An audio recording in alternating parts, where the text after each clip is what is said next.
Darien, in the den of the big bad wolf. Better the devil you know than the devil you don't. A popular Spanish saying. Come in, Samantha. Make yourself at home. Darien gestured with his hand to accompany the invitation. The young woman entered with her backpack on, having refused to let him carry it. In fact, from the moment Charles, his chauffeur, had picked them up in the limousine at the main entrance of the hospital, she couldn't get over her amazement looking around in all directions with her mouth open. And it was obvious that she felt more out of place than a skunk at a perfume launch party for millionaires. She tried to view the display of wealth with a feminine eye and found it difficult to put herself in that position. He was not empathetic, and he had quickly become accustomed to the good life.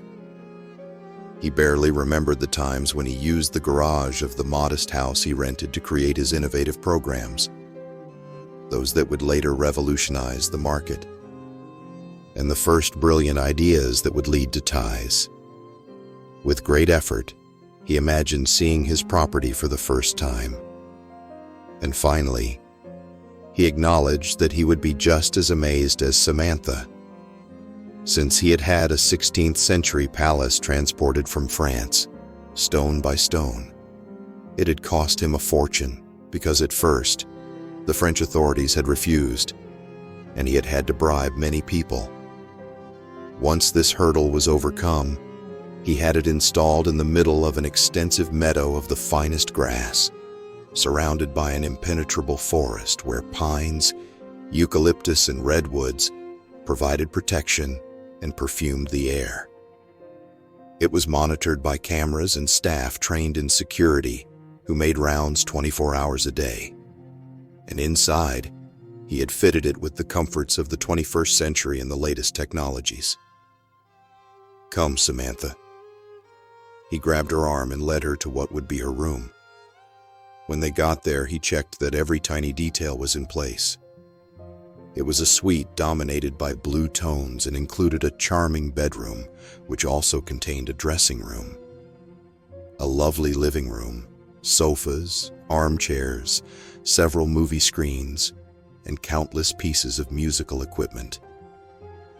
Passing through the right door, there was an office that prominently featured a desk, work computers and gaming consoles, tablets, paper, and pens.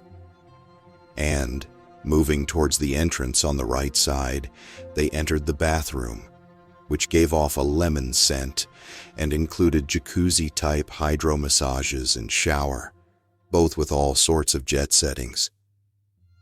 Noting her continued silence to help calm her down and make her feel welcome, he commented, "If you don't like the blue, we can call my decorator and change it to your liking." "No need, it's perfect." She seemed sincere. Although it was true that at first he disliked the idea of hosting her in his home, by now he had adjusted to the situation. He considered that Samantha had earned points by calling his plastic woman a witch and driving her away from his home. Banning her from entering the palace suited him perfectly. He would have hated the busybody to disrupt his perfect order, because he had a good read on the 40-something woman and knew that she wasn't one to just look and not try to sneak into his bed. He concluded that sharing his intimate life with the girl might even be fun. Now, if only she would talk. She gave the impression of a little mouse whose tongue had been eaten by a cat. "Come, let's sit in the living room." He led her by the arm again. They sat on the sofa side by side. He waited a couple of minutes for her to relax, but she was still tense. "Tell me, Samantha, are you uncomfortable staying here, or is it because of the scene your friend made at the hospital when you told him you were coming with me?" He patted her hand sympathetically. "If it's any consolation, he's obviously in love with you." "If he's so in love, why has he allowed that horrible witch to come between us for 4 years?" Samantha's expression was one of pain. "He does everything she tells him. It's like she's brainwashed him. I don't recognize him anymore." Suddenly, tears ran down her cheeks, with the same intensity as the Great Flood.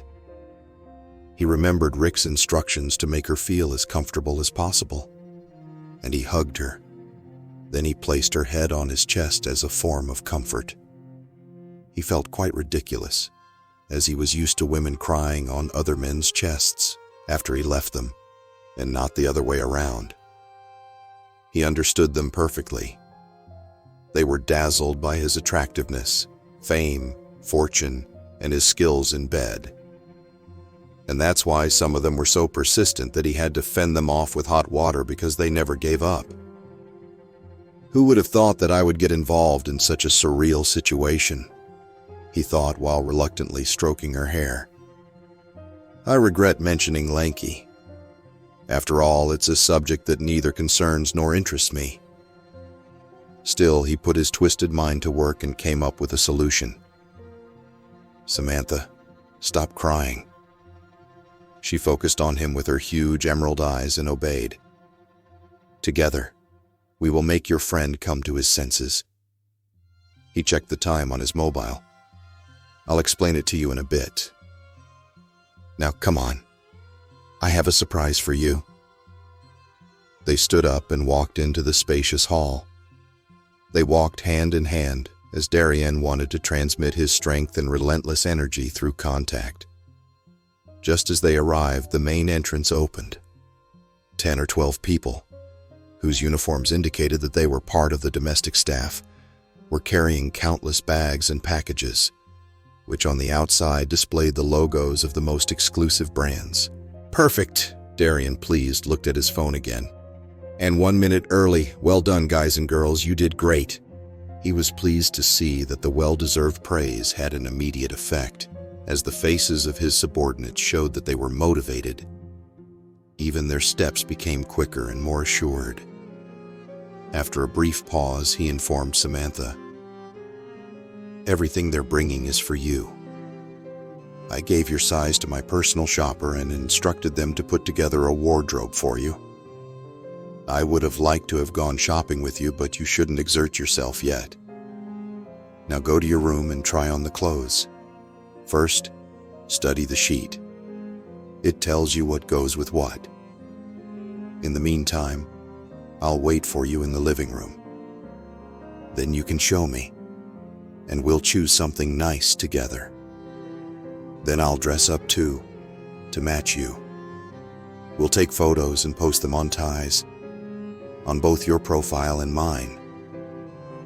What do you think of my plan? He smiled from ear to ear, as if he had invented the pill for eternal youth.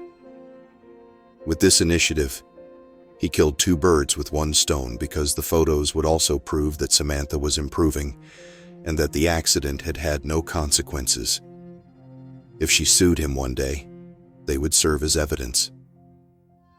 What do I think? Samantha was stunned.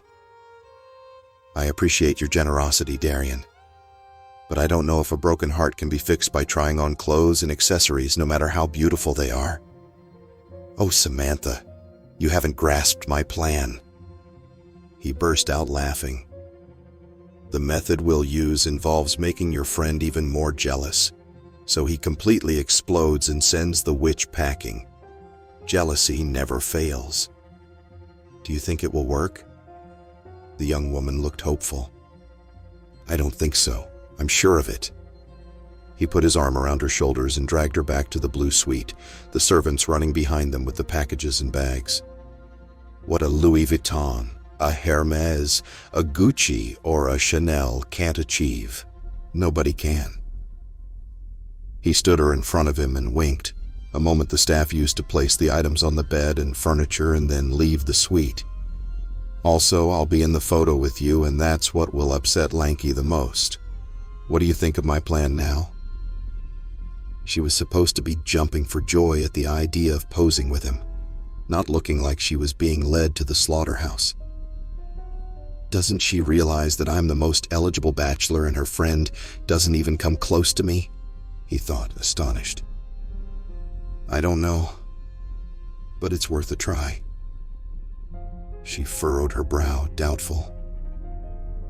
Well, I'm absolutely sure. He had found the only girl on planet Earth who didn't use the jealousy ploy. Since he saw me by your side, he has become territorial. The best thing for your cause is for him to see that he has competition. All right, let's do it, Samantha agreed. Your aunt is supposed to think that you have gone off with a boy without saying anything so that he wouldn't put obstacles in your way. The photos will corroborate this story. He found it unusual to teach her basic details from the female manual of flirtation and family excuses. He pushed her over to the large mirror and exclaimed, "Get dressed." While waiting for Samantha seated on the blue sofa, he began to check his mailbox and WhatsApp. He had 20 missed calls from the jinxed brunette and dozens of messages from her that included pornographic photos and videos, much more explicit than the one that had made him crash his beloved Lamborghini into the sign. He immediately sent them to Rick with the following text: "Counselor, here is the payment for your services." He soon received a reply: "My goodness, these videos are heart-stopping." He was surprised when his guest opened the door.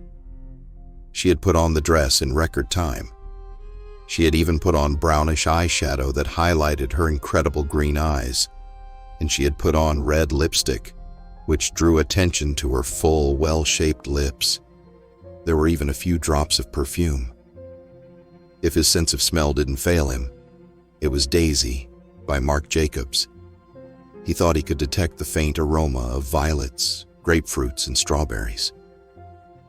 "You look spectacular." He stood up and walked around her, analyzing every tiny detail. "Green enhances the color of your eyes. We will continue with the fitting later, but for the photo, this is just right. In my opinion, there is no need to look any further. How do you see yourself?" Sam walked to the giant mirror on the right side. She looked down at her feet clad in shiny emerald Stuart Weitzman sandals. Her gaze traveled up to the hem of the dress, which reached mid-thigh. "Don't you think the skirt is too short?" she asked, uncertain. "On the contrary, it's perfect." Darien started clapping. "You look stunning." She continued with her examination. She looked at her breasts, which the low-cut dress and padded bra made appear more plentiful. "Tell me and be honest. How do you see yourself?" Darien was impatient. "Because I think you look amazing. You're gorgeous. Lanky's eyes will pop out of their sockets." "Yeah, I've never looked so good," she replied simply. "Come on, let's take the selfie." Darien burst out laughing. "We're not taking any selfie." He found her increasingly amusing. "The occasion deserves that I call my personal photographer for an impromptu session." And he dialed a number on the phone. Half an hour later, Max joined them. It was clear that he was very professional because he calculated the right light, the glow of the skins, the best spots in the house. And he arranged the accessories he used so that the images came out perfect. Darien had put on a dark gray tuxedo, which highlighted his appearance, and looked like the groom at a wedding. Sam was not far behind. She behaved like a fish in water and listened attentively to the photographer's instructions. "Now, I would like you to pretend to kiss each other, but without actually touching your lips," he asked them for the final touch. "What if we overdo it?" the young woman whispered to him. "I don't think it's believable that a romance would suddenly arise between us two." Darien let out a loud laugh and contradicted her. "Believe me, Samantha, everything is going to move very fast now." He was still laughing. "So much so that you and I are old acquaintances at this point." Max distracted them by announcing, "I'll send you a quick sample in a couple of hours." And then he apologized. "I would need more time to create something unique, but you're in a hurry, right?" "Very much in a hurry," Darien nodded his head vigorously. You're very photogenic, Samantha, and big brands are looking for faces like yours. Would you let me send some of your photos to a few acquaintances? You could have some unique opportunities. Of course, Darien answered Max for the girl. If as a result of the accident she started a modeling career, it would be beneficial for him. But I'm a librarian. Sam realized that her small protected world was expanding by leaps and bounds. Let me do a survey and show you your possibilities. Then, when there is something concrete, you can decide. You shouldn't close any doors. Max convinced her. 2.5 hours later, both Darien and Samantha were posting on their respective ties' profiles the photo where they appeared about to kiss. Moreover, they tagged each other with the following caption: "Amazed at how quickly we complement each other. Love at first sight does exist." Darien made it public in case the brunette came to snoop around. Rick would appreciate it, as friends were there to support each other.